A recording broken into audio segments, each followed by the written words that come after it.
عزرا کی کتاب اور اس کا پہلا باب جو 11 آیات پر مشتمل ہے۔ خورس بادشاہ کا یہودیوں کے اپنے وطن واپسی کا فرمان۔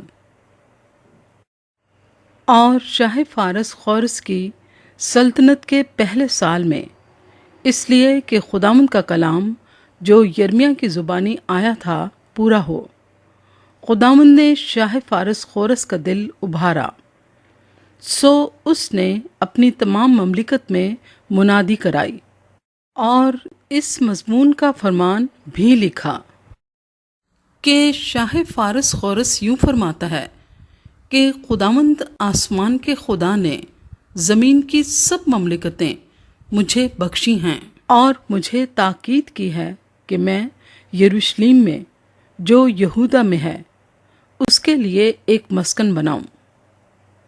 پس تمہارے درمیان جو کوئی اس کی ساری قوم میں سے ہو، اس کا خدا اس کے ساتھ ہو، اور وہ یروشلم کو جو یہودا میں ہے جائے، اور خداوند اسرائیل کے خدا کا گھر جو یروشلم میں ہے بنائے۔ خدا وہی ہے۔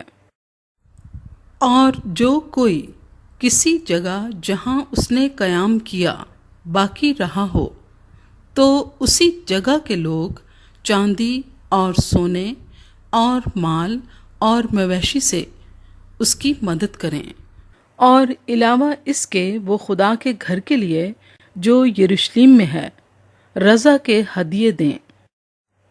تب یہودا اور بنیامین کے آبائی خاندانوں کے سردار اور کاہن اور لاوی اور وہ سب جن کے دل کو خدا نے ابھارا اٹھے کہ جا کر خداوند کا گھر جو یروشلم میں ہے بنائیں۔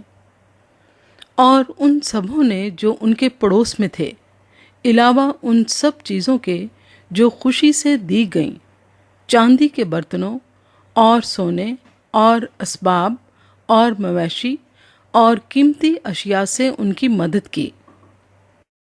اور خورس بادشاہ نے بھی خداوند کے گھر کے ان برتنوں کو نکلوایا جن کو نبوکت نظر یروشلم سے لے آیا تھا اور اپنے دیوتاؤں کے مندر میں رکھا تھا۔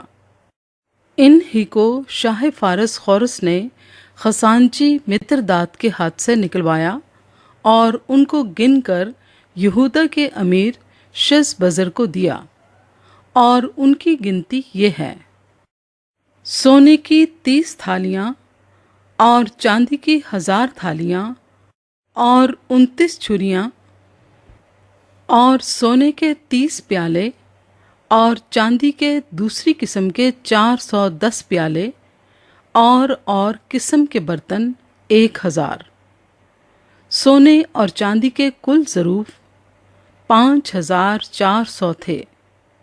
ششبزر ان سبوں کو جب اسیری کے لوگ بابل سے یروشلم کو پہنچائے گئے لے آیا۔